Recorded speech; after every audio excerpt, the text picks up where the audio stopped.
Et lorsqu'il se dirigea vers Madian, il dit « Je souhaite que mon Seigneur me guide sur la voie droite. » Et quand il fut arrivé au point d'eau de Madian, il y trouva un attroupement de gens abreuvant leurs bêtes, et il trouva aussi 2 femmes se tenant à l'écart et retenant leurs bêtes.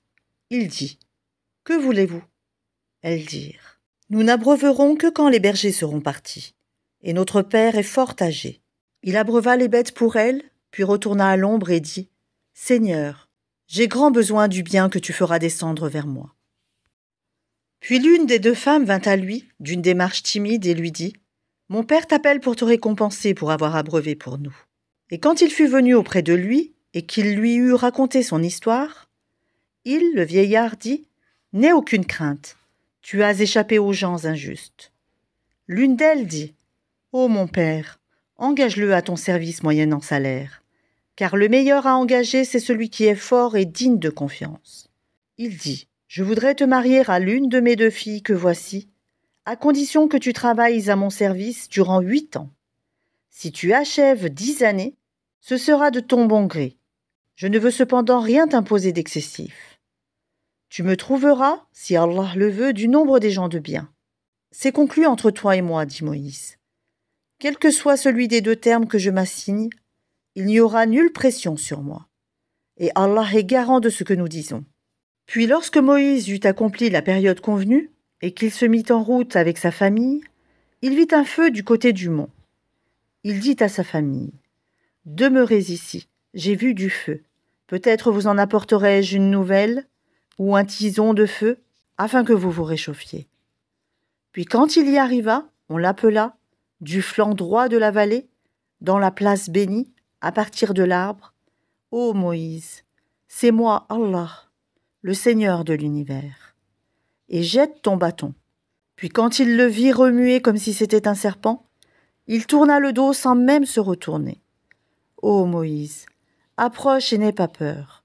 Tu es du nombre de ceux qui sont en sécurité. Introduis ta main dans l'ouverture de ta tunique, elle sortira blanche sans aucun mal.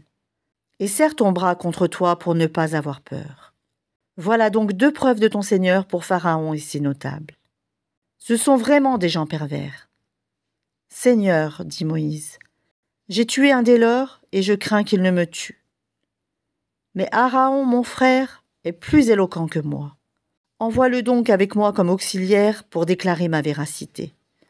Je crains vraiment qu'il ne me traite de menteur. » Allah dit « Nous allons, par ton frère, fortifier ton bras et vous donner des arguments irréfutables. Ils ne sauront vous atteindre grâce à nos signes, nos miracles. Vous 2 et ceux qui vous suivront seront les vainqueurs. » Puis, quand Moïse vint à eux avec nos prodiges évidents, ils dirent « Ce n'est là que magie inventée. Jamais nous n'avons entendu parler de cela chez nos premiers ancêtres. » Et Moïse dit « Mon Seigneur connaît mieux qui est venu de sa part avec la guidée, et à qui appartiendra la demeure finale. Vraiment, les injustes ne réussiront pas. » Et Pharaon dit « Ô notables, je ne connais pas de divinité pour vous autre que moi. Amen, allume-moi du feu sur l'argile, puis construis-moi une tour, peut-être alors monterai-je jusqu'au Dieu de Moïse.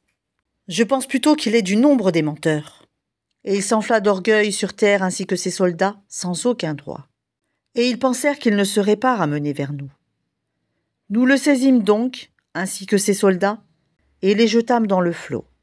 Regarde donc ce qu'il est advenu des injustes. Nous fîmes d'eux des dirigeants qui appellent les gens au feu. Et au jour de la résurrection, ils ne seront pas secourus. Nous les fîmes suivre, dans cette vie ici-bas, d'une malédiction. Et au jour de la résurrection, ils seront parmi les honnis. Nous avons en effet donné le livre à Moïse, après avoir fait périr les anciennes générations, en tant que preuves illuminantes pour les gens, ainsi que guidée et miséricorde afin qu'ils se souviennent.